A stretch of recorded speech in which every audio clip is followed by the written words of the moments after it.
Voilà, donc la conférence va commencer. Bonjour à toutes et à tous et bienvenue pour cette nouvelle conférence débat.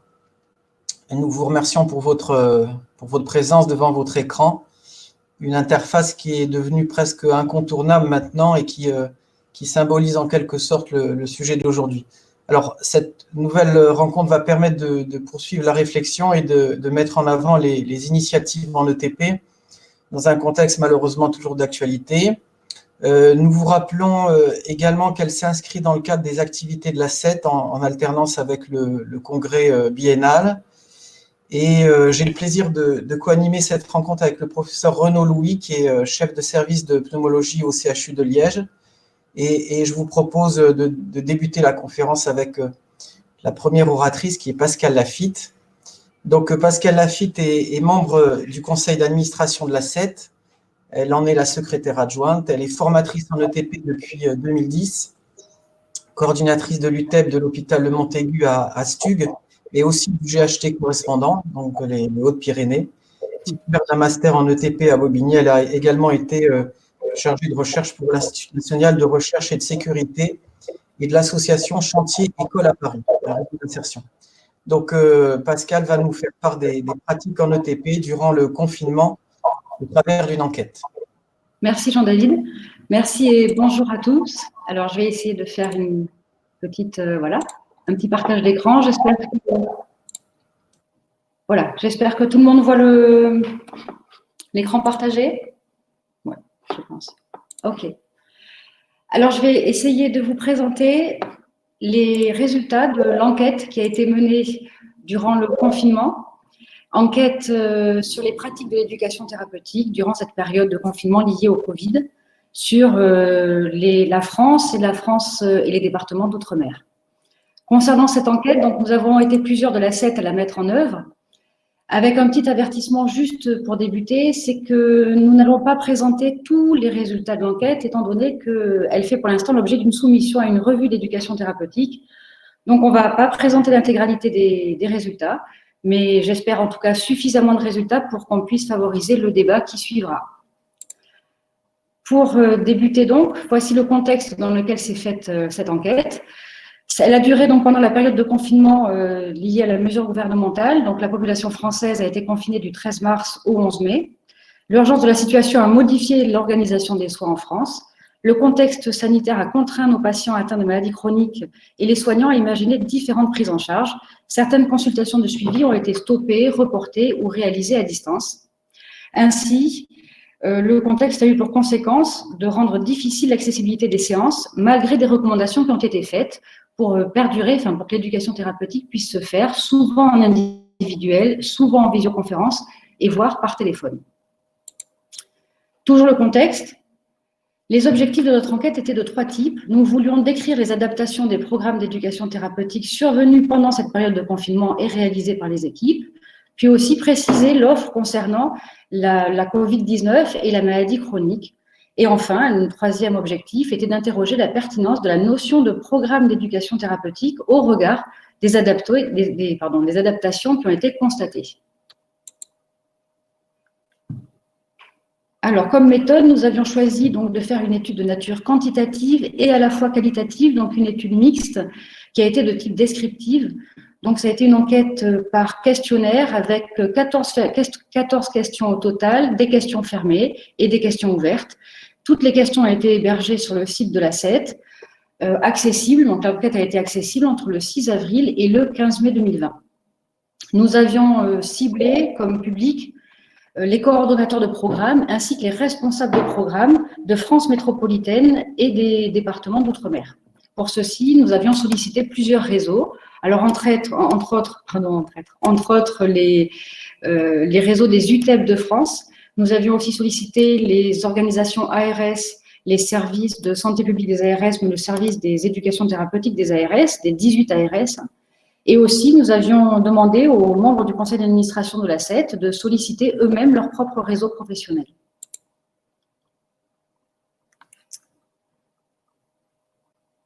L'enquête a suivi la procédure RGPD mise en place, donc nous avions confidentialité et anonymat assurés pour les répondants à l'enquête. Pour extraire ces données, toutes les données étaient enregistrées sur le site internet de l'ACET, géré par le logiciel qui s'appelle SPIP 3.2.7. Et les réponses ainsi extraites ont été toutes dirigées vers le logiciel Excel. Pour l'analyse des résultats, ça s'est fait en 2 temps. Le premier temps, les réponses au QCM ont eu un traitement quantitatif par pourcentage. Et dans un second temps, les réponses aux questions ouvertes ont fait l'objet d'une analyse de contenu pour un traitement plutôt qualitatif. Donc, le traitement qualitatif des données, nous avions donc des réponses aux questions ouvertes. Elles ont fait l'objet d'une analyse de contenu après avoir été classées par mots-clés. Et la seconde façon de faire, ça a été toutes les réponses ont été classées par catégorie. Nous avions ainsi pu faire de grandes catégories. Par exemple, une numérisation de nos ateliers, individualisation des séances ou éventuellement arrêt de l'ETP et bien d'autres catégories encore. Alors, pour les résultats, je vous en présente donc que certains. Au total, 410 réponses de coordonnateurs responsables de programmes d'éducation thérapeutique et les réponses valaient pour 1 à 18 programmes. C'est-à-dire que par exemple, responsables du TEP répondaient pour plusieurs programmes dont ils étaient responsables dans leur UTEP. Au total, c'est 714 programmes recensés par l'enquête, donc pour 410 réponses. Et selon un article récent de Xavier de la Tribonnière, il recense 4500 programmes autorisés en France. Donc, nos 714 représentent 16% des programmes autorisés en France. Autre résultat sur les répondants, les profils, 166 répondants sur les 410, donc 41%, sont des paramédicaux, libéraux, hospitaliers, salariés. 159 sur 410, donc 40%, sont des médecins, libéraux, hospitaliers ou centres d'examen de santé, par exemple. 334 sur les 410, 81% travaillent dans des établissements de soins, alors que 48 sur 410 proviennent de secteurs ambulatoires, par exemple les réseaux de santé, les maisons de santé pluridisciplinaires, associations, centres pénitentiaires, cabinets libéraux et autres. Au total, c'est 68%, donc 278 répondants sur 410 sont des médecins et des paramédicaux hospitaliers. Donc l'hôpital prend une grande part, en tout cas ça ressort dans l'enquête, dans nos programmes d'éducation thérapeutique. Toujours dans les résultats, pour la formation et l'expérience en éducation thérapeutique de nos répondants, alors je vais vous montrer les chiffres qui devraient apparaître. 234 répondants ont eu la formation des 40 heures en éducation thérapeutique aux 40 heures de pratique. 112 ont eu un DU d'éducation thérapeutique, enfin 39 ont eu un master. Pour les autres répondants, il s'agissait de formations de sensibilisation et parfois aussi, ils doublaient les 40 heures de pratique et les 40 heures de coordinateur. Sur leur expérience en éducation thérapeutique, 149 de nos répondants avaient une expérience d'éducation thérapeutique entre 5 ans et 10 ans. Pour 133 d'entre eux, c'était au-delà de 10 ans. Pour, je ne vois pas le chiffre, pardon. Pour 68% d'entre eux, 78 personnes, c'était entre 3 et 5 ans. Et enfin, pour 50 personnes, c'était entre 0 et 2 ans d'expérience. Donc, on voit que quand même une grande majorité avait entre 5 ans et 10 ans d'expérience en éducation thérapeutique. Autre résultat, les programmes étaient plutôt des programmes dédiés à 627 programmes dédiés à des adultes et aux aidants. Une très faible part des programmes recensés étaient dédiés aux enfants et aux parents, donc 73 programmes sur les 714 que compte l'enquête. Et enfin, 14 programmes seulement pour des aidants seuls. Toujours dans les caractéristiques de nos programmes, sur les pathologies. Alors là, il y a eu beaucoup de pathologies décrites et présentées. Donc, je vous en ai présenté que les principales qui sont ressorties. Donc, le diabète sort en premier avec 153 programmes sur les 714 de départ. Les 88 programmes pour les maladies cardiaques, suivis des 75 programmes pour l'obésité, les 36 programmes pour la cancérologie, l'insuffisance rénale représente 30 programmes et enfin, l'asthme, 29 programmes. Et si on va un peu plus dans le détail, nous voyons que voilà, toutes les pathologies qui avaient été exprimées et recensées, donc elles sont très nombreuses et elles ressortent dans l'article. Donc là, vous n'avez pas tous les détails, mais vous avez déjà une bonne partie des premiers résultats. Toujours pour les résultats, donc d'où provenaient nos réponses? Les réponses provenaient nous souhaitions qu'elles proviennent des 18 régions que compte la France et les départements d'outre-mer. Bon, finalement, 14 régions sur les 18 ont répondu. Alors, je ne sais pas si, par exemple, Auvergne-Rhône-Alpes, il s'agissait de 41 programmes sur les 714 de l'enquête. Occitanie, 92 sur les 714. La Corse, par exemple, 6 sur 714. Ou éventuellement, la Bretagne, 6 sur 714 aussi. Je ne vais pas vous faire tout le détail de la France, mais voilà, dans les articles, vous aurez tous les détails. Pour ce qui concerne la poursuite des programmes, on retrouve 503 programmes sur 714 programmes, donc 70%, qui ont été complètement interrompus.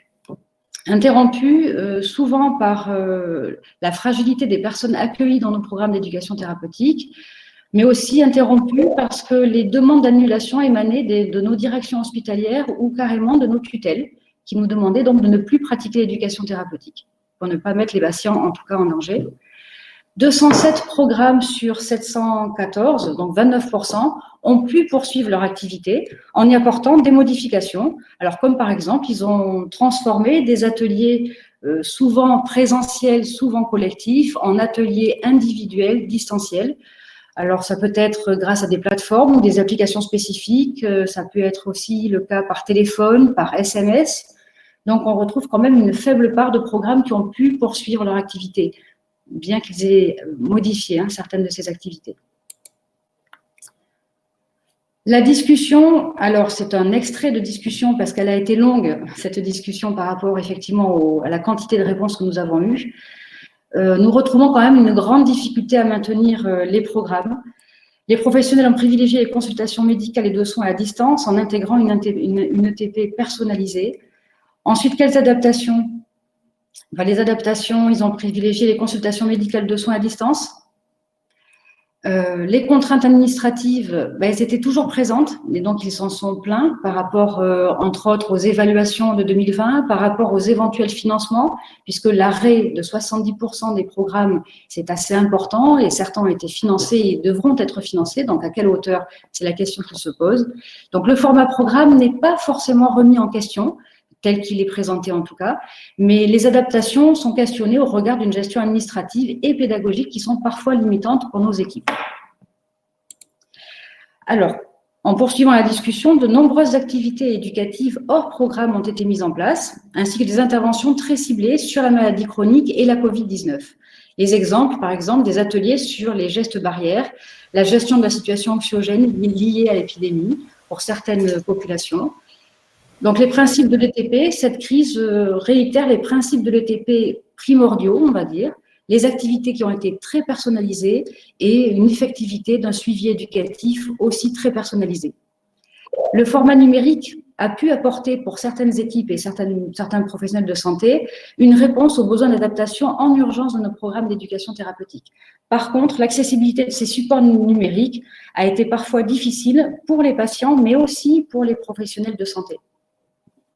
Donc, le choix de la IETP, comme on va l'appeler dans notre enquête et dans nos résultats, les expériences relatées montrent différentes positions, parfois très tranchées, en termes de possibilités, d'acceptation, mais aussi de crainte de voir apparaître une IETP au détriment d'une ETP présentielle avec nos patients dans nos programmes d'éducation thérapeutique.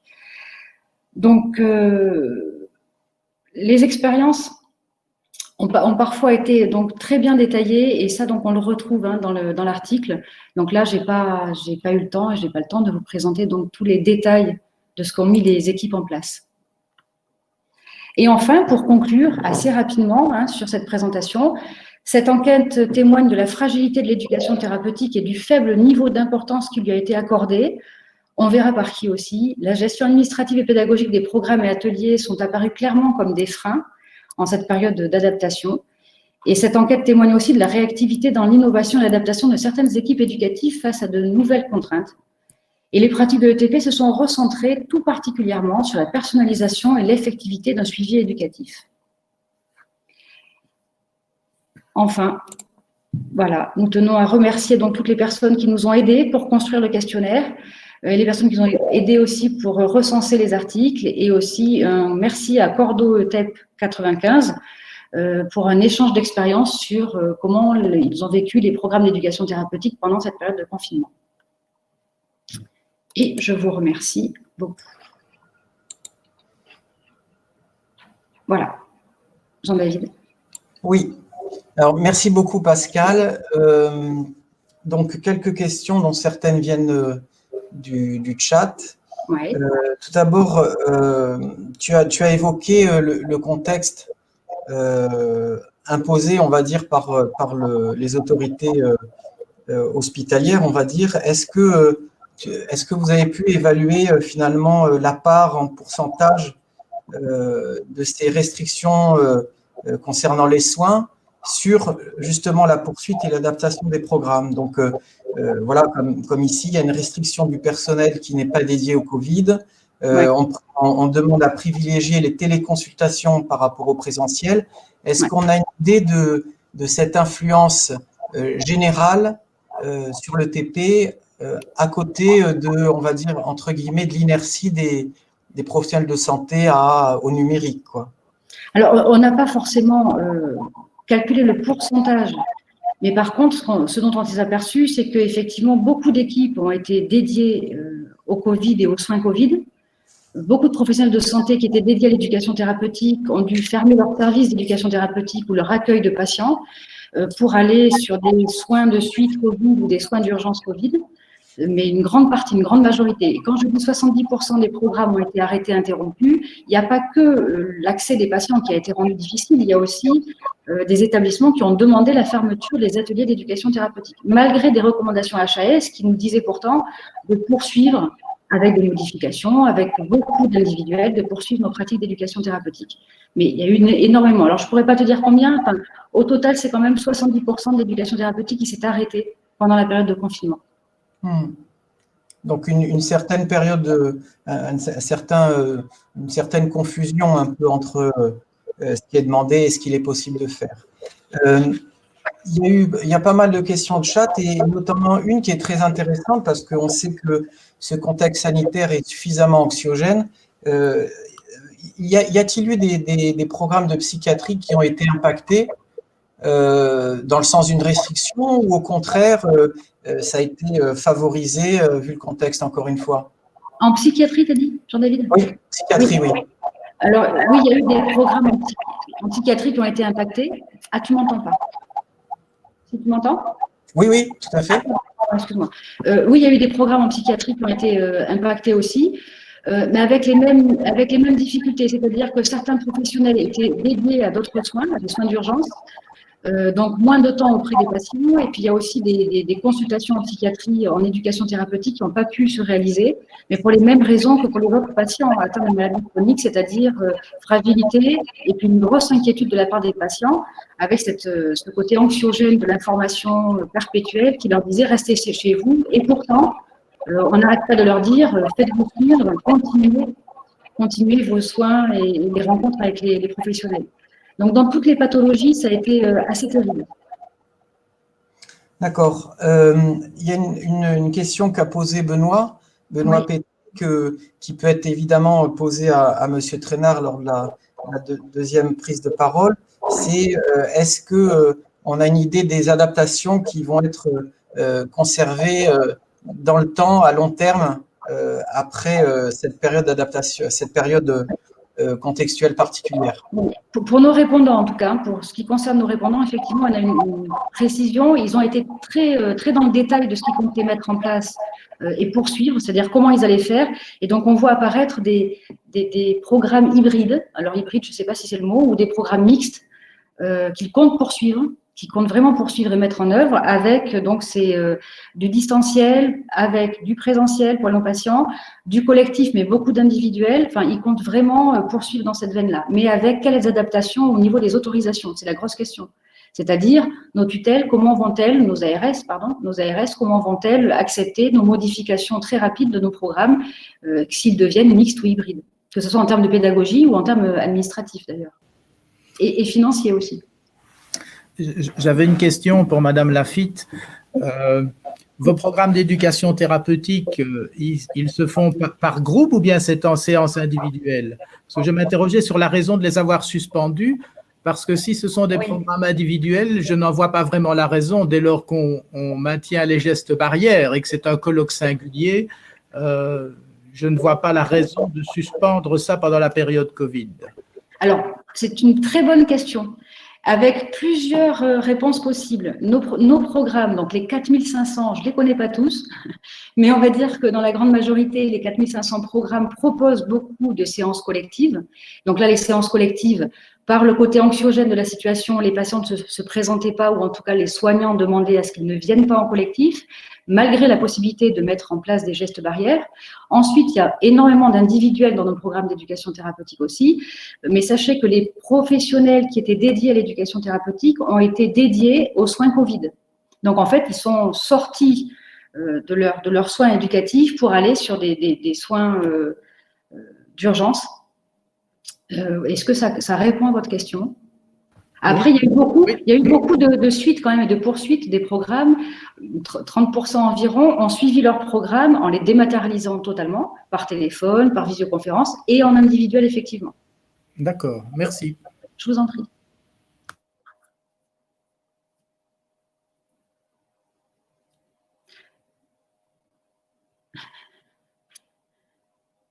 Jean-David, je ne t'entends pas. Pardon, j'avais coupé le micro.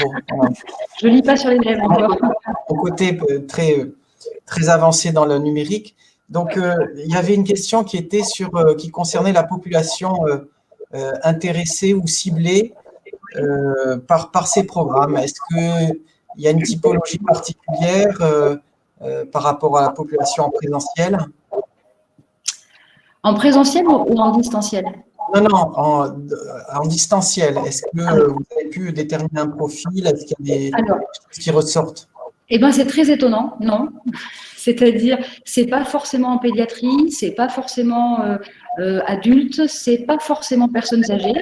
Alors qu'on aurait pu penser que peut-être la difficulté de l'accessibilité au numérique était plutôt importante chez des personnes âgées, mais en fait, pas du tout. Pas dans ce qui nous est ressorti dans les enquêtes, dans les résultats. Donc, il n'y a pas de population type. Ça a été proposé surtout, les limites, c'était plutôt l'accessibilité au numérique, l'accessibilité et financière, par exemple, pour les patients, et aussi pour nos DSI. Dans nos établissements de santé, on a des directions des systèmes d'information qui ne nous autorisent pas tous les supports numériques, toutes les plateformes numériques, pour une histoire de sécurité du système informatique. Donc, il y a aussi cette difficulté-là. Les soignants ne sont pas toujours formés non plus à l'utilisation d'outils numériques. Donc, il y a la formation des soignants, il y a l'accessibilité de ces supports dans nos établissements de santé très sécurisés au niveau informatique. Il y a aussi l'argent que ça pourrait éventuellement coûter d'installer ou de créer nos propres outils numériques et nos séances à distance. Mais au niveau du public et des patients, il n'y a pas de restriction. Il n'y a pas eu de… Voilà, dans les réponses, il n'y a eu que très, très peu de réponses liées à la difficulté d'accès de nos patients au distanciel. Voilà, je ne sais pas si… J'avais une autre question pour Madame Lafitte. Vous avez montré une diapositive où vous avez repris les différentes thématiques des programmes, avec en numéro 1 le diabète, puis les maladies cardiaques, obésité, cancer, insuffisance rénale. L'asthme arrive en 6e position, mais je ne vois pas la BPCO, qui est pourtant une maladie extrêmement fréquente. Oui. Est-ce que c'était lié à l'asthme? Est-ce que vous avez mis tout dans le même paquet? Parce que ce sont vraiment des maladies dans lesquelles l'éducation thérapeutique est primordiale, parce qu'en plus de la prise habituelle de médicaments qui se donnent pour la plupart par voie orale dans de nombreuses maladies, le diabète, ce sont des injections, mais vous avez toute la thématique des aérosols qui sont extrêmement complexes et qui nécessitent une éducation thérapeutique, c'est primordial. Et donc, je suis surpris de la faible place des maladies respiratoires dans vos programmes. En Belgique, mais je veux dire, comme vous êtes très en avance, je suis surpris que les maladies respiratoires n'aient pas davantage de place. Alors, je vais vous répondre très, très facilement. Je travaille dans un service de réhabilitation respiratoire. Ça fait 20 ans qu'on développe un programme d'éducation thérapeutique BPCO. Donc, effectivement, ben, vous n'avez pas de chance parce que dans le diagramme, la BPCO arrivait en 6e position. Ben, c'est pour ça que je ne l'ai pas mise, parce qu'en fait, il y avait énormément d'autres pathologies derrière. Donc, pour la BPCO, j'ai les chiffres sous les yeux. Il y a effectivement 24 programmes recensés concernant la BPCO. Et nous sommes à 29 pour l'asthme. Donc, mon schéma s'est arrêté à 29. Voilà. Et l'insuffisance respiratoire, par contre, plus large, c'est 15 programmes. Donc là, ça arrive encore en dessous, donc ça fait partie du diagramme qui est très complet, mais que je n'ai pas pu présenter aujourd'hui. Mais que vous retrouverez dans l'article. Alors, peut-être une dernière question avant d'enchaîner. Il y a des questions, évidemment, dans la tonalité de comparaison qui concerne l'impact de cette éducation thérapeutique avec éventuellement quelle différence par rapport au suivi des programmes en présentiel. La dématérialisation de notre programme ? Non, quel est l'impact de ces adaptations en termes d'évaluation de l'éducation thérapeutique? Est-ce qu'on a pu éventuellement faire une comparaison, imaginer que quand même le numérique est une barrière à l'acquisition de compétences? Je pense que ces questions tournent autour de ça. Ouais. Alors, on n'a pas cherché à savoir ce que les équipes pensaient réellement du numérique. C'était pas exactement les questions que nous souhaitions poser à nos coordonnateurs et responsables de programme.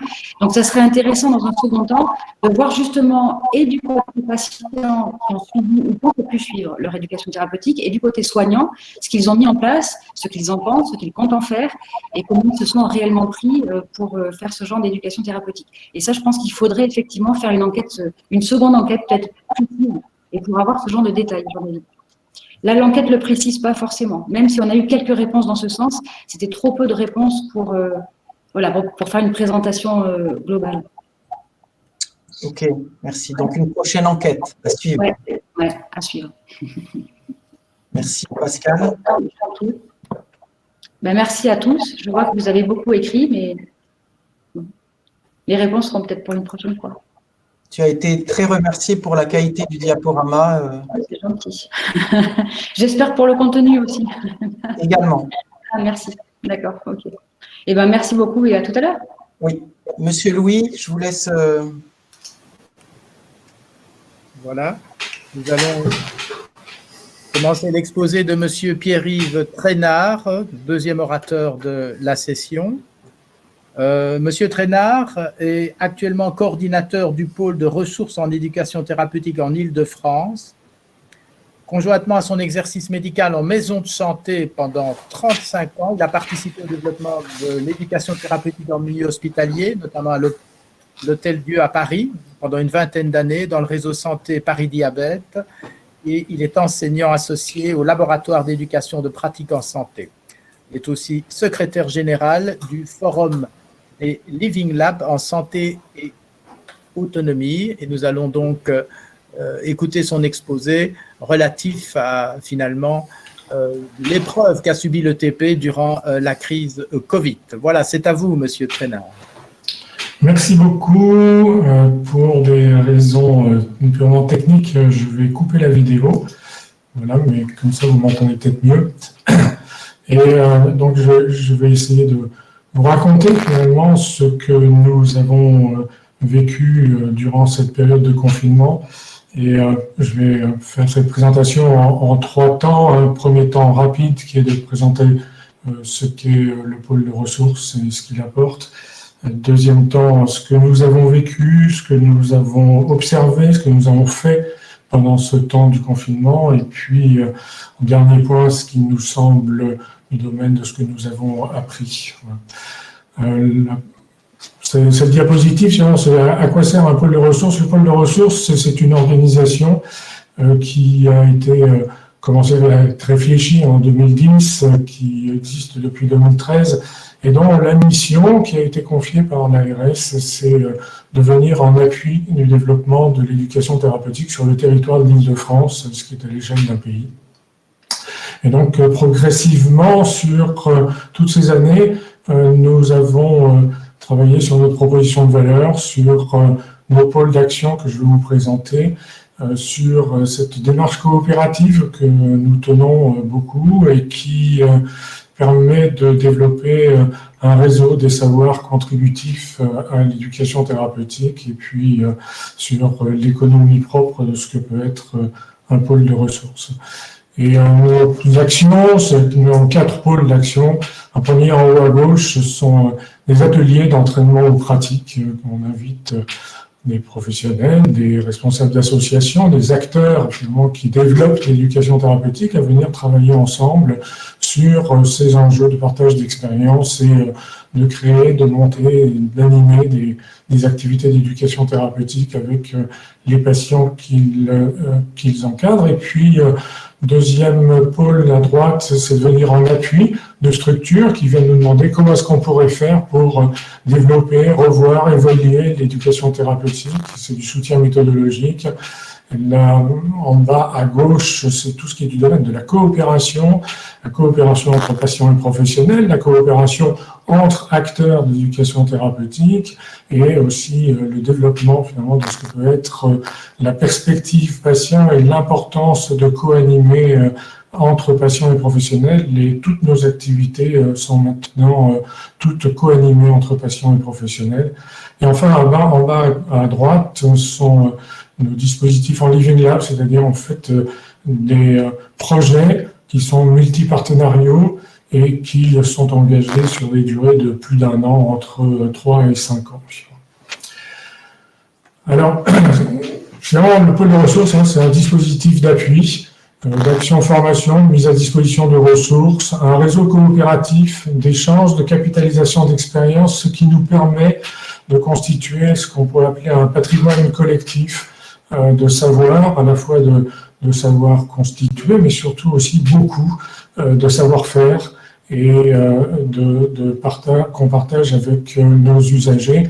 Et donc, c'est une fonction d'organisation intermédiatrice qui aide nos usagers à sortir un peu de leur cadre habituel de référence pour construire avec, si possible, leurs propres usagers, que sont les patients qui viennent les consulter, construire avec eux des activités d'éducation thérapeutique qui leur sont à ce moment-là adaptées et contextualisées. Alors, le premier temps du confinement, c'était la sidération pour tout le monde, y compris pour nous.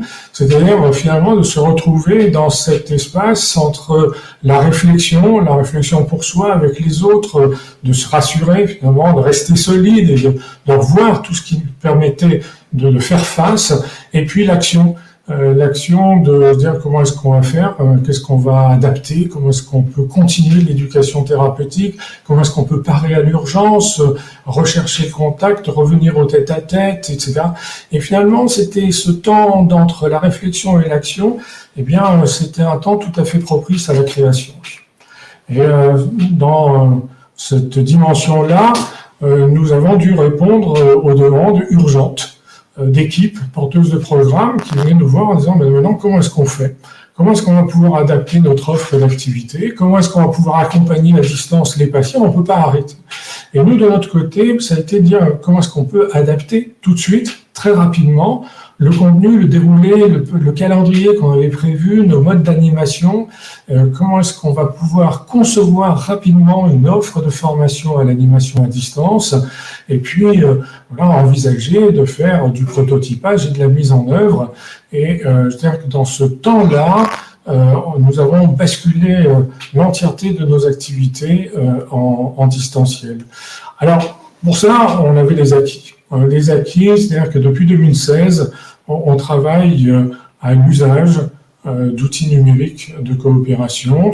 On s'est formé, on a fait des expérimentations, une expérimentation particulière avec des médecins généralistes et spécialistes qui dure 3 ans, là, qui est en cours, où en fait on appuie la transformation des pratiques des médecins libéraux dans leur propre contexte d'activité et comment est-ce qu'ils vont pouvoir inclure des activités d'éducation thérapeutique dans leur consultation. Et bien sûr que le temps du confinement, ça a été avec eux la transformation des consultations de télémédecine en incluant dedans de l'accompagnement des personnes qui les consultent. Ça a été aussi une expérimentation de supervision, formation à distance, d'animation à distance d'ateliers de groupes d'aidants. On a fait durant 2018-2019. Et la grille des transports nous a aussi projeté dans une adaptation de méthodes d'animation participative dans des séances d'appui à distance. Et puis, on travaille aussi avec le forum des Living Labs Santé Autonomie et l'EPS sur la création d'outils facilitant l'accompagnement. Donc, il y avait là un acquis qui nous a permis de nous projeter aussi assez rapidement dans des créations finalement d'usage d'outils numériques de coopération. Et puis on a une méthodologie d'appui qui est une méthodologie de co-construction permanente avec nos usagers qui nous a permis aussi là de coopérer avec nos usagers pour adapter nos propres méthodes et les entraîner aussi dans l'adaptation de leurs méthodes d'éducation thérapeutique avec les patients qu'ils suivent. Donc ça a permis de faire un temps d'appui aux transformations des pratiques d'animation à distance d'ateliers de groupe. On a fait un prototypage et des tests avec des UTET de l'assistance publique. Les trois grandes dimensions finalement de cet appui, c'est choisir le matériel, tous les problèmes de disponibilité, d'accessibilité, de qualité technique, de veiller à ce qu'il n'y ait pas le moins possible de fractures numériques, les problèmes de bande passante, d'ergonomie, d'appui technique, comment est-ce que l'on fait pour que les personnes qui participent à ces ateliers de groupe soient le plus possible, je dirais, à l'aise. Et puis, il y a beaucoup de techniques d'animation à distance qui sont en fait des transformations des techniques habituelles d'animation d'atelier.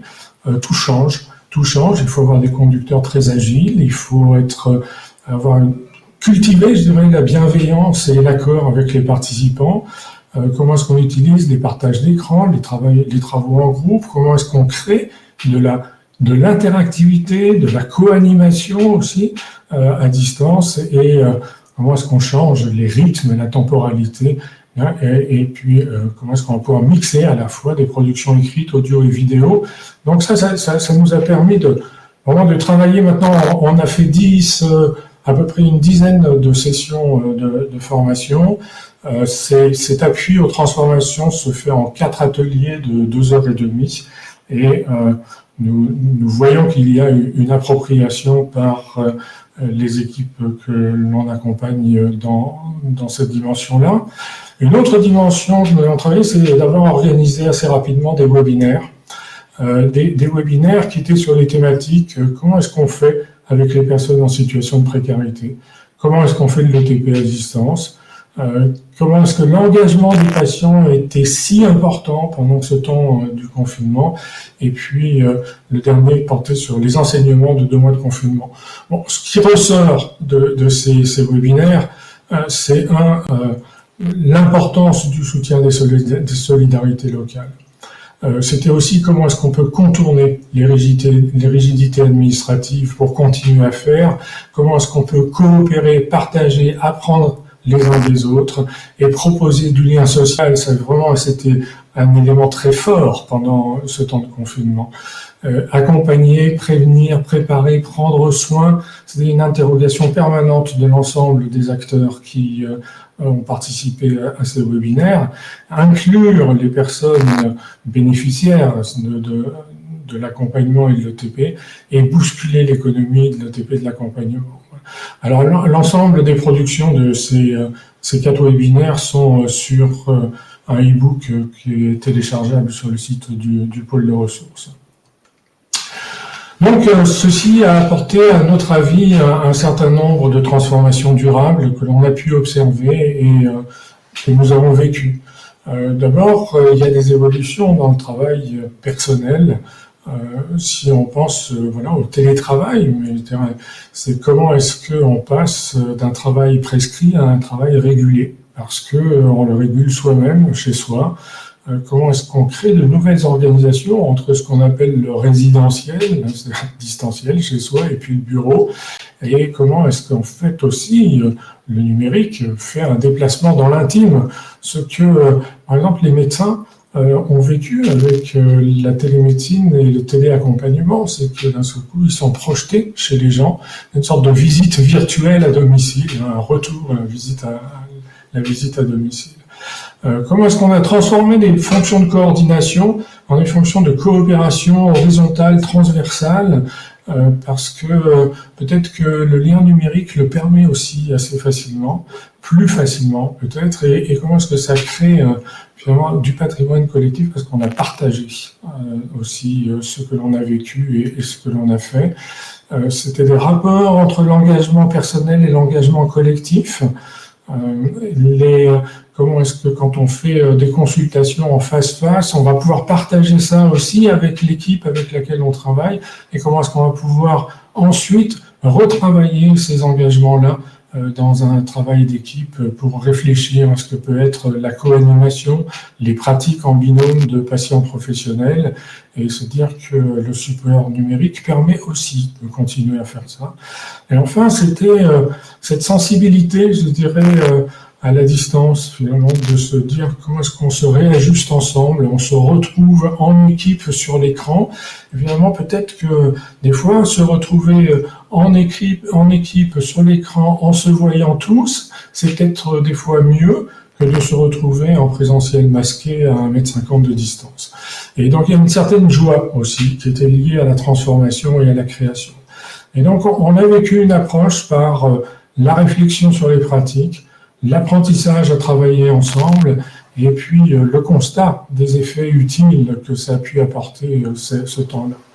On a pu aussi voir les capacités d'agir des collectifs, les associations de patients, les professionnels de santé, les acteurs sociaux qui ont eu le sentiment, je dirais, au moins pendant un bon temps du confinement, d'être, je dirais, un peu laissés de côté, mais avec cette grande force de création. On a eu toutes ces lignes d'écoute, notamment les l'INSEE, mais tout ce que les réseaux sociaux ont pu apporter comme lien social entre les personnes, des webinaires qui sont faits, des ateliers de TP à distance, des actions de plaidoyer, des changements de pratique. Le SAMU social nous a raconté comment ils ont changé leur doctrine avec la consommation d'alcool, parce que pendant le temps du confinement, les gens étaient confinés dans les centres d'hébergement d'urgence, et qu'il a fallu parer aussi là à des urgences qui, pour certaines personnes hébergées, étaient des urgences, je dirais, presque vitales sur le plan de la santé, de plus pouvoir faire avec et avec l'alcool, et comment est-ce que le SAMU social s'est mis en position de réflexion pour changer sa doctrine. Il y a eu des alertes, bien sûr, sur les inégalités sociales de santé, et possiblement de nouvelles coopérations avec les institutions qui sont toujours un peu en retard, mais qui ont fait preuve de vouloir reprendre le contact rapidement en faisant de nouvelles coopérations. Et par exemple, sur l'Île-de-France, en travaillant, l'ARS a voulu travailler sur une doctrine sur ce que peut être l'ETP à distance.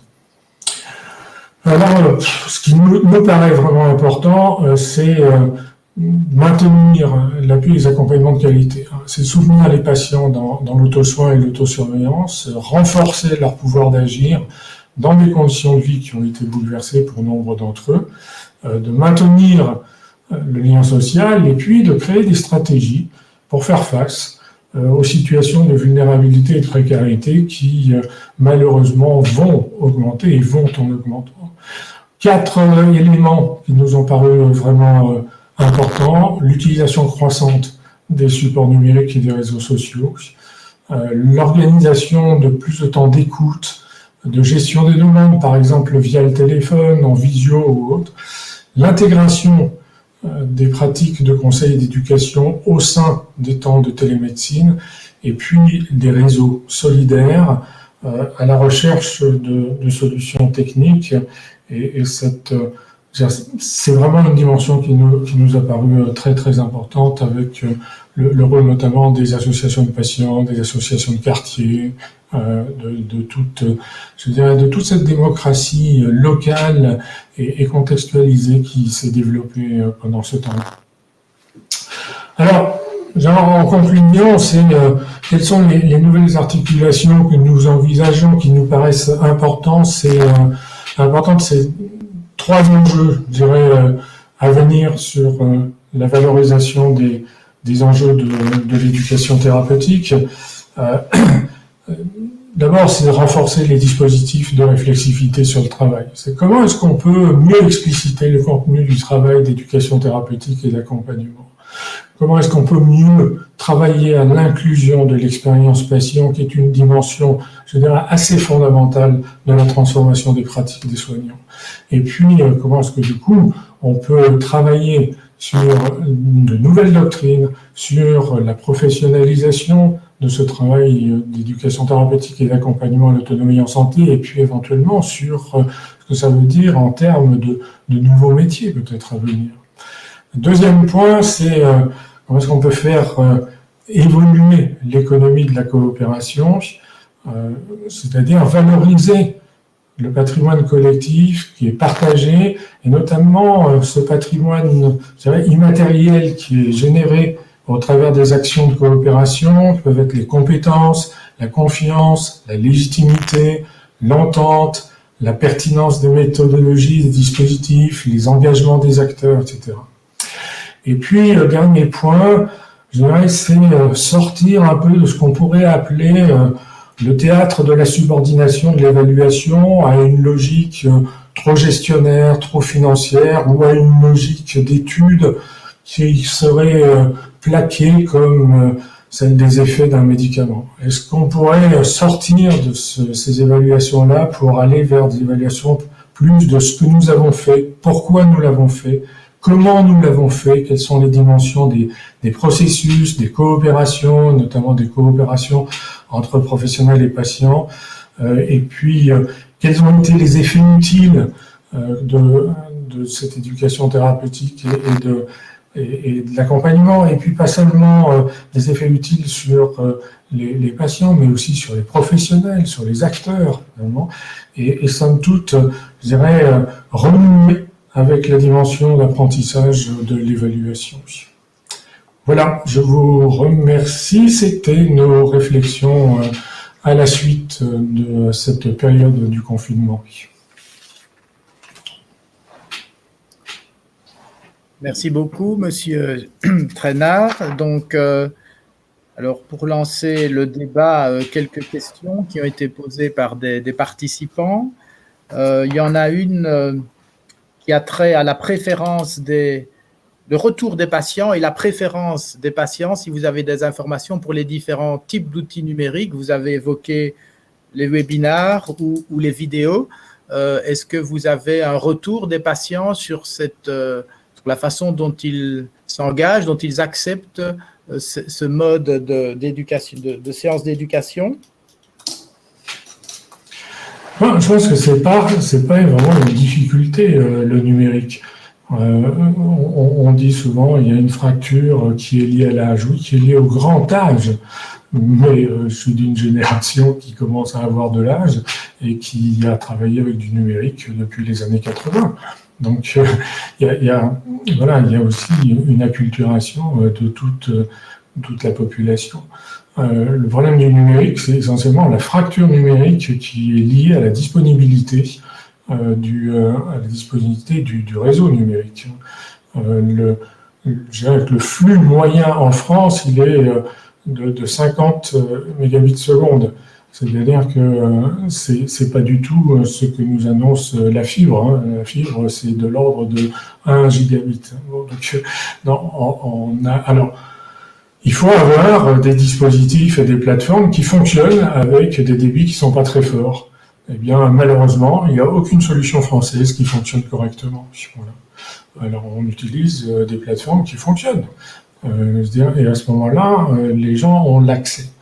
L'accès veut dire qu'on a la possibilité de voir et de parler et d'entendre et d'émettre. Ensuite, tout dépend de quelle animation on fait avec ça. C'est-à-dire comment est-ce qu'on est en capacité de continuer à créer des espaces qui permettent de la co-construction avec les personnes qui participent. Comment est-ce que l'on peut faire pour animer des ateliers avec, je dirais, des temps qui sont des temps de réflexion, des temps d'action, des temps de partage, des temps d'implication, des temps de travail en petits groupes, etc. Ça nécessite de la part des animateurs des transformations de pratiques. Nous-mêmes, quand nous animons avec nos usagers, en règle générale, pour un webinaire du type qu'il y a là, pour qu'il soit interactif, nous sommes 5 à animer. Parce que nous répartissons aussi tous les temps d'animation et toutes les fonctions de l'animation pour créer le plus possible d'interactivité. À partir de ce moment-là, les gens ils l'acceptent, puisque ça crée une nouvelle interface de travail collectif. Tout à fait. Mais la question que je me posais, c'est si on pourrait imaginer que les patients ont une préférence justement pour les webinaires, où il peut y avoir davantage d'interaction que pour des vidéos plus formelles. La vidéo, elle est purement illustrative. En elle-même, la vidéo, elle n'est pas éducative.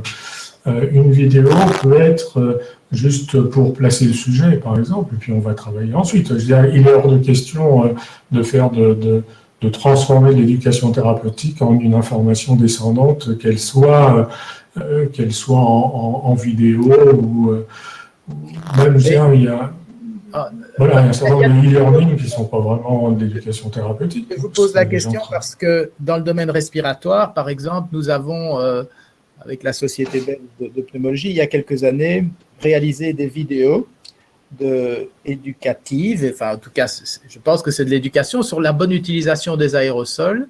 Et donc, c'est un flux qui va de la vidéo vers le patient sans qu'il ne puisse y avoir d'interaction. C'est un peu le problème des vidéos.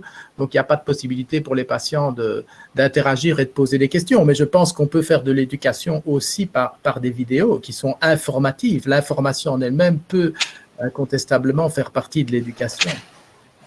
Oui, d'accord. Mais je ne suis pas sûr qu'on apprenne un geste en vidéo, quoi. Voilà. Oui, j'avais une question aussi de Benoît Pétré sur les spécificités de l'éducation thérapeutique à distance et est-ce que vous allez garder des outils une fois la crise Covid passée ou bien est-ce que vous repasserez, je dirais, préférentiellement en présentiel ou bien quelle est votre idée là-dessus? Alors, en fait, je vais présenter aussi notre expérience. Notre expérience, c'est que nous avons déjà investi depuis 3 ans des outils d'animation à distance. La période du Covid nous a envoyé directement dans l'usage permanent. Nous avons remplacé 95% de notre activité à distance. Nous nous retrouvons, ça a changé. Ça change vraiment les conditions de travail personnel, les conditions de travail collectif et même l'organisation même de nos activités. Il se trouve que, alors c'est une spécificité qui est peut-être liée à notre équipe, mais il se trouve que nous sommes heureux de travailler comme cela et que nous partageons, je dirais, cette transformation tous ensemble. Nous nous retrouvons quasiment tous les mois et demi pendant une journée en présentiel, c'est tout. C'est ça. Donc nous allons continuer à travailler en distanciel, mais je ne sais pas combien de temps ça va durer, peu importe. Le fait, c'est que ça fonctionne bien actuellement et que les équipes que nous accompagnons profitent du fait que nous pouvons continuer à travailler avec elles. Très bien. Oui. Alors, il y a pas mal de questions dans le chat, et juste quelques questions qui tournent autour de ce concept, enfin de la fracture numérique, avec un commentaire ou une précision sur le fait que la fracture numérique ne concerne pas uniquement l'accès, avec un parallèle fait avec la littératie. Donc, qu'est-ce qu'on peut en dire? Et éventuellement, en corollaire, vous parliez des populations précaires. Comment les atteindre ou comment peuvent-elles avoir accès au programme de TP à distance? En fait, nous ne développons pas de programme d'ETP directement. Nous appuyons les équipes qui développent les programmes d'ETP.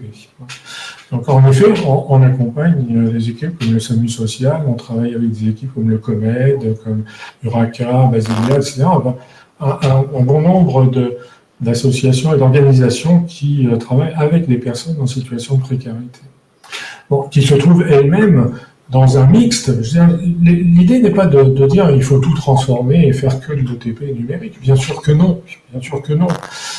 Nous avons eu là pendant 8 mois la possibilité de travailler beaucoup sur cette dimension-là et donc d'apporter une expérience sur cette dimension-là. La mixité entre l'humain et le numérique prend encore plus son importance dans les espaces où il y a des personnes en situation de précarité, et je vais mettre un S avec précarité, parce qu'elles peuvent être multiples, et avec les problèmes de littératie. Le problème de littératie est de savoir ce que l'on dit et comment est-ce que les gens vont traiter les informations et comment ils vont en faire quelque chose pour elles-mêmes. Je ne suis pas sûr que ça soit aggravé par la distance. D'ailleurs, l'instrument numérique peut être un téléphone portable et quand même l'instrument de survie de beaucoup de gens en situation de précarité.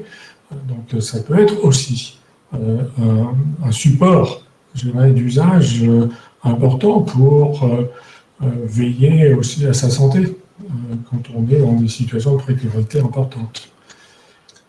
Donc je ne suis pas sûr que ce soit une dimension freinante, c'est ça que je veux dire.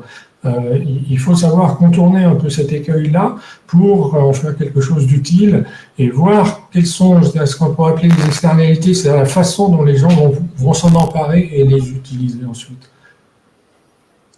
Parce que effectivement, ce qui est relié au principe du numérique, et ça a été mis en avant dans le chat, c'est le risque ou la notion de déshumanisation. Donc effectivement, vous parliez de toute façon dans le contexte du Covid que le présentiel nécessitait des mesures barrières avec de la distanciation sociale, des masques. Et donc tout ça pose problème puisque l'échange entre pairs, la lecture du comportement non verbal, la proximité physique, le regard des visages entre les participants, tout ça sont des éléments assez fondamentaux. Est-ce qu'il y a un retour des patients qui bénéficient du distanciel sur ces points-là? Bien sûr, ça a encore beaucoup à travailler. Moi, je suis content de vous voir sans masque. Bon, déjà, c'est une chose.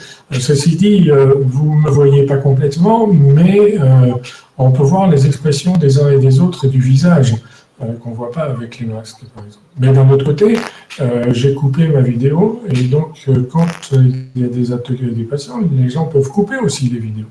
Donc il y a tout un ensemble de règles et de principes sur lesquels on va s'accorder au début d'un atelier, savoir comment est-ce qu'on va ensemble travailler ce partage qui est un partage à distance. Quand est-ce qu'on va couper les micros, quand est-ce qu'on ne va pas les couper, quand est-ce qu'on va enlever l'image, pas enlever l'image, quand il va y avoir du tableau blanc, comment est-ce qu'on va réagir, etc. Donc ce temps-là, d'accord, c'est un temps qui est très important avant l'animation d'un atelier. Voilà, il faut recréer les conditions qui permettent d'avoir de l'interactivité et du partage et des échanges d'expériences.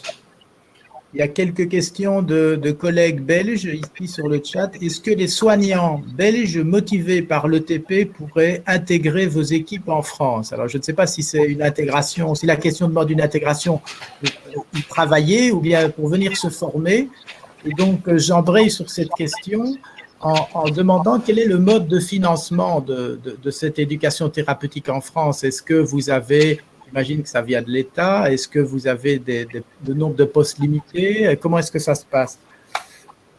Deux choses. Le pôle de ressources est financé en immense partie par l'Agence régionale de santé d'Île-de-France pour venir en appui du développement des pratiques d'éducation thérapeutique en Île-de-France. Alors, bien sûr, nous avons aussi des contacts nationaux, voire internationaux, mais jamais c'est notre cible de travail, notre territoire de travail est celui de l'Île-de-France. Maintenant, le financement de l'éducation thérapeutique, c'est une autre chose. Ça relève de la réglementation de l'éducation thérapeutique sur le territoire national, avec toute une réglementation qui, justement, coince un peu le développement de l'éducation thérapeutique, parce que l'évaluation est une évaluation des pratiques mises en œuvre et des programmes d'éducation thérapeutique est une évaluation qui est assez gestionnaire et je dirais à visée financière, ce qui n'est pas forcément le mieux pour le développement de ces pratiques nouvelles. C'est ça. Et donc, il y a une question qui me vient à l'esprit. Donc, effectivement, c'est un financement qui vient des autorités de santé, de l'État. Donc, comme vous le dites, l'État, j'imagine, met des conditions de financement et l'évaluation. Quels sont les critères que l'on prend en compte pour juger finalement de la pertinence de l'éducation thérapeutique et de son bienfait? J'imagine que les critères doivent être différents si vous faites de l'éducation thérapeutique d'un diabétique ou d'un insuffisant cardiaque ou d'un insuffisant rénal. Est-ce que les critères sont formalisés quelque part en disant voilà, il faut réduire l'admission à l'hôpital de tel pourcentage, je ne sais pas. Comment est-ce que ça se passe?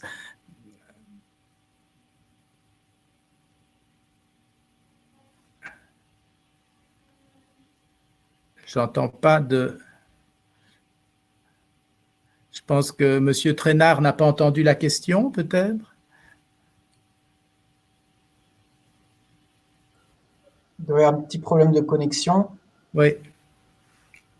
Pascal, peut-être tu peux répondre à certaines questions qui concernent, par exemple, le côté pratique, combien de temps il faut pour se former à le TP à distance. Ouais. Par exemple, est-ce qu'il y a des formules où on mélange l'individuel et le collectif au travers de l'enquête, par exemple, que vous avez menée? Ouais. Alors, il y a des exemples effectivement qui ont été donnés et qui sont retranscrits dans l'article. Effectivement, il y aura du mixte. Donc les professionnels qui ont répondu nous ont bien marqué les logiciels qu'ils ont utilisés. Souvent, et j'ai vu dans le chat qu'on parle de logiciels gratuits, il y a pas mal de plateformes et de logiciels gratuits de création d'outils numériques pédagogiques. Alors, en termes de format de formation pour les professionnels de santé, je n'ai pas l'idée de combien ça peut prendre. Après, c'est vraiment, on a des compétences facilitées pour utiliser l'informatique. Mais sinon, tu as énormément d'outils numériques gratuits qui permettent de créer à distance des séances éducatives. Après, j'ai entendu parler aussi de protocoles, d'explications aux patients en amont de comment ça va se passer. Est-ce que je coupe ma caméra? Est-ce que je coupe la vidéo? Et donc là, je sais que le CHU de Montpellier avait mis en place des modules d'éducation thérapeutique et justement, ils ont en IETP, pardon, et ils ont mis en place tout un petit protocole pour les patients et les professionnels qui expliquent la mise en œuvre et la pratique de ces séances à distance. Voilà, je ne sais pas si je réponds encore une fois à ta question, Jean-Marie. Il y a des questions encore techniques sur le type de logiciels qui peuvent être utilisés. Oui. Alors, par exemple, logiciel gratuit de création d'outils éducatifs, il y en a un qui s'appelle le Learning Apps. Alors, LEARNING, apps comme application A2PS, qui est une plateforme utilisée par l'Éducation nationale et qui est très facile d'utilisation. Ça vous permet de créer des outils numériques très facilement, avec des glissés-déposés, avec des quiz d'évaluation, des jeux de pendus, des mots croisés, des mots fléchés. Voilà, donc on peut faire des ateliers et des supports comme ça. Il y a l'utilisation du Genionet que vous avez vu tout à l'heure quand j'ai fait mon diaporama, qui est une solution gratuite aussi. Il y a les versions payantes, bien évidemment, mais il y a une solution gratuite qui nous permet de faire des présentations très dynamiques. Il y en a d'autres qui s'appellent Movely. Ça nous permet de faire des films, c'est gratuit aussi. Ça nous permet de construire des films d'animation, donc d'explication de gestuelle, par exemple. Donc, c'est très dynamique. Et après, il y a toutes les solutions Google pour faire, par exemple, des enquêtes ou des questionnaires, le Google Form, par exemple, où on peut envoyer aux participants des questionnaires, des pré-évaluations ou des post-évaluations. Et donc, derrière, on a toute une transcription de statistiques, des réponses données. Enfin, voilà, tout ça, c'est accessible et c'est gratuit. Bon, il y en a plein d'autres, hein. Et il faut surtout, n'hésitez pas à aller rencontrer les écoles supérieures du professorat et de l'éducation, donc les écoles de professeurs des écoles et des instituts, c'est la même chose. On développe des produits d'éducation nationale numérique et gratuit. Donc n'hésitez pas, ça s'appelle des SPE. Il y en a dans chaque région. Et donc allez vers eux et ils savent très bien faire.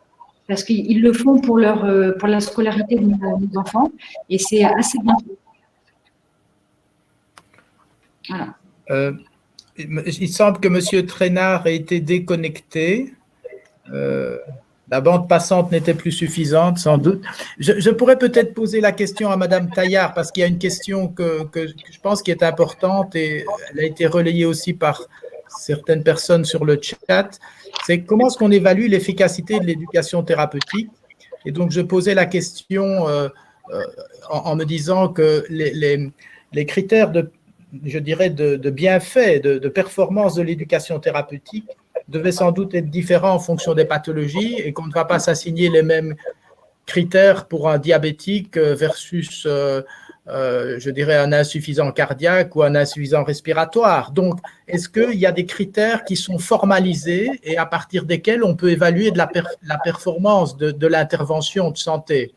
Ça me fait aussi un peu penser au sevrage tabagique, hein, donc qui est assez répandu, mais finalement où je me dis qu'il y a peu de données sur le terrain d'évaluation de l'efficacité de ces prises en charge. Donc, qu'en est-il pour l'éducation thérapeutique?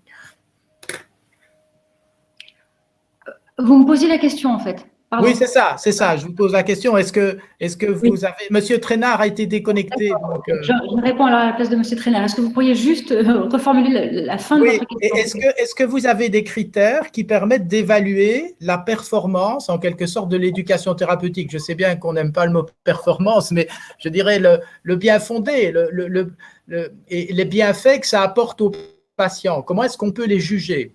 Alors, il existe toute une sorte d'outil d'évaluation alors c'est pas tout à fait de la satisfaction, hein, on est d'accord, de la satisfaction à mon programme d'éducation thérapeutique auquel j'aurais participé éventuellement, mais il existe énormément d'échelles d'évaluation concernant et l'acquisition des compétences, qu'elles soient d'auto-soins ou psychosociales, mais aussi concernant ma capacité à adapter ces compétences plus tard, dans le long terme, dans le moyen terme, dans ma vie quotidienne. Donc oui, effectivement, dans chaque programme, il y a tout un processus d'évaluation.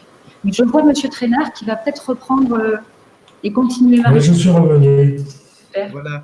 C'était une question qui était relative à l'évaluation je dirais, des bienfaits de l'éducation thérapeutique et des critères que l'on pouvait éventuellement édicter qui sans doute doivent être en partie différents en fonction des pathologies auxquelles on s'adresse. Est-ce que vous pouvez confirmer?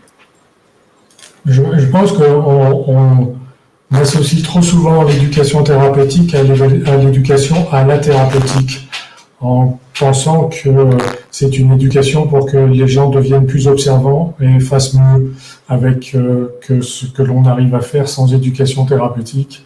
Or, je ne pense pas que ce soit vraiment l'enjeu de l'éducation thérapeutique directement. Les effets utiles de l'éducation thérapeutique sont des effets de gain de pouvoir d'agir de la part des personnes. C'est comment est-ce qu'on sont plus en capacité de mener leur vie personnelle, leur vie professionnelle, leur vie sociale en vivant avec une maladie. Donc c'est beaucoup plus la façon dont les personnes finalement intègrent dans leur vie leur propre façon et construisent leur propre façon de vivre avec la maladie, et ceci se fait en partenariat avec les soignants. Et donc, les effets de l'éducation thérapeutique, ils ne sont pas directement des effets médicaux. Il ne faut pas assimiler ça à un médicament. Ce sont des pratiques différentes. Si ce sont des pratiques différentes, à ce moment-là, les critères d'évaluation concernent aussi les soignants et la façon dont les soignants transforment leurs propres pratiques pour intégrer l'éducation thérapeutique dans leurs activités soignantes. Et donc, il y a des effets utiles qui sont de part et d'autre. Et puis, il y a des effets utiles qui sont aussi sur la relation entre les professionnels et les patients qui changent radicalement. Les uns et les autres le disent. Et comment est-ce que, à partir du moment où on est en capacité de mesurer ces effets utiles sur les patients, sur les soignants, sur la relation entre les patients et les professionnels, comment est-ce qu'on peut aussi mesurer ce qu'on peut appeler les externalités? C'est-à-dire la façon dont ça va changer les organisations de soins. Ça transforme les organisations de soins que de mettre de l'éducation thérapeutique. Mettez des programmes d'éducation thérapeutique dans des équipes soignantes, en hôpital par exemple, il y a un moment où ça change l'organisation des soins, parce qu'il faut prendre un temps de réflexion, parce qu'il faut réfléchir sur ce que l'on fait, parce qu'il va falloir s'organiser différemment, parce qu'on va intégrer des patients aussi dans l'animation des ateliers d'éducation thérapeutique. Donc voilà, il faut sortir, je dirais, de ce que nous appelons un peu le théâtre habituel de l'évaluation, qui serait d'assimiler l'éducation thérapeutique à une intervention médicamenteuse. Non, c'est pas du tout ça. D'accord. À ce sujet, il y a on profite de mettre en avant la 7, mais il y a une réflexion ou une réponse faite par Alain Decage sur le forum aux questions sur le site de la 7 sur l'observance et l'éducation thérapeutique, qui est très éclairante sur le sujet et qui va dans le sens évidemment de ce que dit M. Traînard. Alors, il reste un petit quart d'heure. Je pense qu'on peut conclure. Pour revenir sur ce que M. Traînard disait, qui est effectivement fondamental, mais je pense que ça suppose une réforme, enfin en tout cas, pour la Belgique, en tout cas, je ne connais pas assez la France, ça supposerait une réforme profonde du mode de financement des soins de santé, qui ne sont évidemment pas ajustés actuellement à l'éducation thérapeutique. Et donc, il faut savoir qu'en Belgique, tout est financé à l'acte médical. Et donc, vous comprenez bien que ne fût-ce que donner un questionnaire à un patient pour évaluer son ressenti, n'est en général pas pratiqué dans la pratique courante parce qu'il n'y a pas de financement pour. Donc, je pense que l'éducation thérapeutique ne peut se développer dans une société, sur le plan médical, que si derrière, il y a la volonté politique de réformer le mode de financement du fonctionnement des soins. Et ça, je pense que c'est une donnée qui est décisive. Oui, on peut aller approuver, bien sûr, ça. Je veux dire que je pense que les institutions sont toujours un peu en retard par rapport à la pratique de terrain. Et peut-être que une des forces d'une organisation intermédiatrice comme la nôtre, c'est d'être là pour faire remonter aux institutions aussi ce que nous voyons et nous éprouvons avec des acteurs de terrain. Tout à fait. Je regarde s'il y a d'autres questions qui sont venues du chat. Je pense qu'on les a... oui, il y a des... Oui, ça a déjà été évoqué, c'est tout l'aspect ludique, logiciel qui pourrait augmenter l'adhésion. Il y avait une question aussi sur peut-être le profil des patients. Est-ce que vous avez une idée du profil des patients qui ont, je dirais, adhéré à ces programmes d'éducation thérapeutique à distance, ou bien est-ce que il y avait aussi peut-être une certaine fracture numérique, mais au-delà des problèmes techniques, mais je veux dire une fracture qui serait peut-être sociologique sur le profil de patients qui adhèrent ou qui n'adhèrent pas à ce genre d'éducation à distance. Est-ce que vous avez une idée là-dessus? Non, on n'a pas d'études qui permettent de dire s'il y a un profil sociologique. Il y a toujours des personnes qui préfèrent le tête-à-tête, d'autres qui sont plus à l'aise dans les ateliers.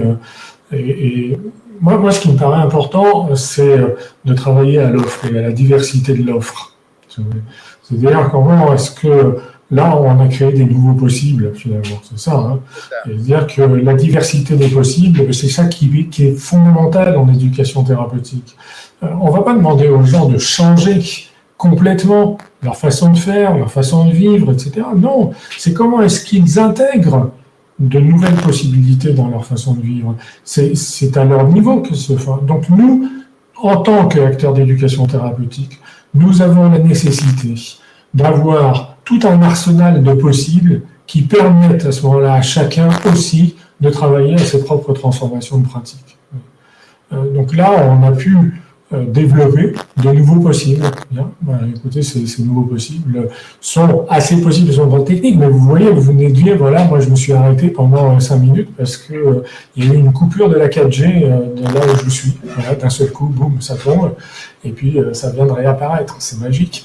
Mais ça fait partie aussi de ce que l'on peut envisager quand on a ces nouveaux usages. Mais voilà. De toute façon, le numérique va se développer, a priori, donc il devrait permettre de faire... Alors, je vois, il y a des réactions sur Zoom. On utilise beaucoup Zoom parce que c'est une plateforme qui fonctionne parfaitement et que nous commençons à connaître bien dans notre façon... Il y a d'autres plateformes qui commencent à avoir aussi de meilleurs usages, Livestorm, il y a aussi Team Google, etc. Bon, voilà. L'histoire de la protection des données, je veux dire, en effet, mais est-ce que, parce que c'est vraiment un problème d'éthique, de savoir si, parce qu'il y a peut-être des problèmes de protection des données, on ne peut pas utiliser tel ou tel type de plateforme qui permettrait au plus grand nombre de pouvoir profiter d'activités d'éducation thérapeutique.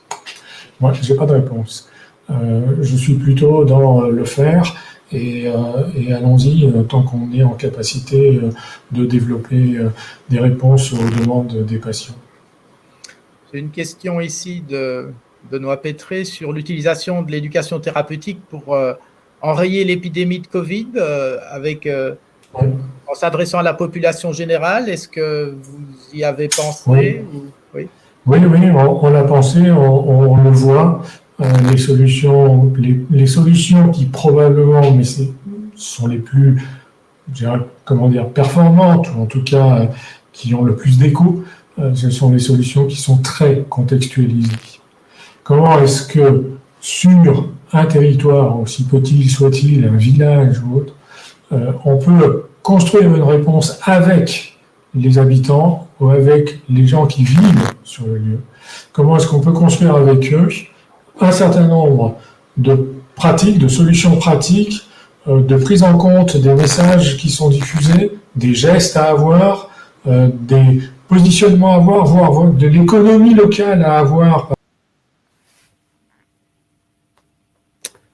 Je pense qu'on a été coupé de nouveau. C'est la surprise du numérique, donc. Alors, peut-être une question, mais on aurait pu la poser à M. Traînard et à Pascal en échange. C'est finalement, nous aussi, en éducation thérapeutique, on peut se poser la question de l'après-Covid. Alors, Pascal en a dit déjà quelques mots, mais comment tu vois la suite des événements? Tu as déjà parlé que le distanciel où il y aurait une mixité, ça serait intégré. Est-ce que une des questions, pas fondamentales, mais une des questions qui pourrait être posée, est-ce que ce Covid, cette adaptation numérique, est-ce que tu penses que ça va bouleverser l'éducation thérapeutique, la conscience de son importance? Il y avait une question sur est-ce que les étudiants sont formés à l'ETP? Est-ce que ça va modifier la façon d'intégrer l'ETP dans l'esprit de beaucoup de personnes? Alors, dans ta question, il y a plusieurs questions. Alors, je te remercie, Jean-David. Donc, je pense que la transformation, elle était déjà latente, au vu des réponses qu'on a eues dans l'enquête, en tout cas. Elle était déjà latente. Cette transformation de TP hybride ou mixte était déjà en place dans certains programmes d'éducation thérapeutique. Ce sont des questions qu'ont déjà eu les professionnels de santé. Là, il y a une urgence de la situation qui a fait que certaines équipes se sont lancées carrément dans la nouvelle histoire de l'éducation thérapeutique.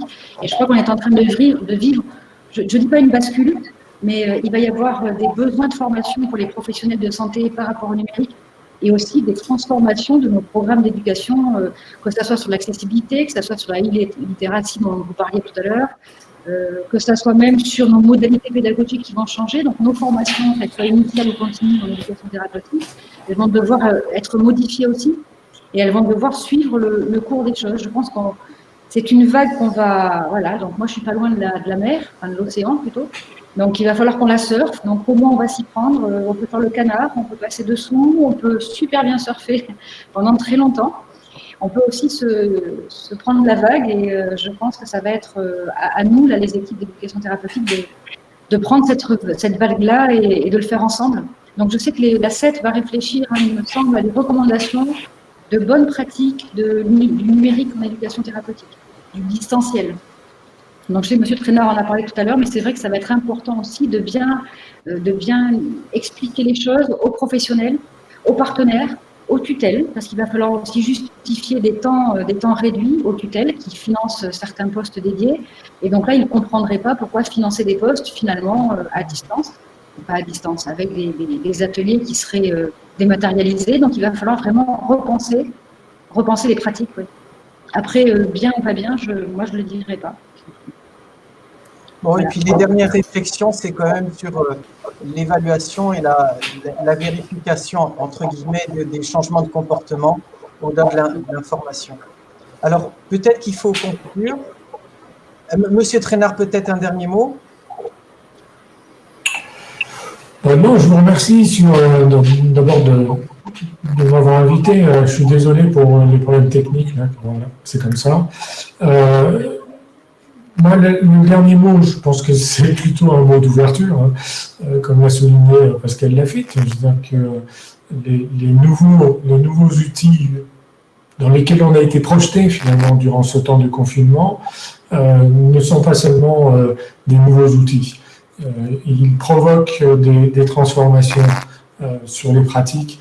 Ils transforment probablement des transformations sur des organisations et très probablement aussi sur, comme vous l'avez souligné, l'économie de l'éducation thérapeutique. Donc, il y a un travail sur le patrimoine collectif qui est à faire, de savoir comment est-ce que l'on va valoriser l'ensemble de ce patrimoine immatériel qui est créé par tous ces acteurs de l'éducation thérapeutique. Bien, alors, si vous êtes d'accord, nous allons terminer cette conférence débat en remerciant évidemment les orateurs, tous les participants au chat. D'autres conférences débats vont suivre et elles apparaîtront sur le site de la CET prochainement. Et puis, enfin, nous rappelons le congrès de la CET du 27 au 29 mai 2021 à Montpellier, avec cet inconnu sanitaire dont nous avons largement parlé ce matin. Donc, merci à tous. Merci à mon co-animateur de Liège. Merci, avec plaisir. Il y avait une dernière question très technique pour Madame Lafitte. Quelqu'un demandait le nom de la revue de SHS à laquelle vous avez soumis votre article. Je pense que je peux le dire. On a proposé l'article à la revue ETP-TPE, voilà. La revue Éducation thérapeutique. Voilà. Très bien. Donc, on attend les résultats et j'espère que bientôt, vous pourrez lire cet article. Voilà. Merci. Merci à tous. Merci de conclure la session. Alors, merci à tous pour la participation. Et bon après-midi. Merci.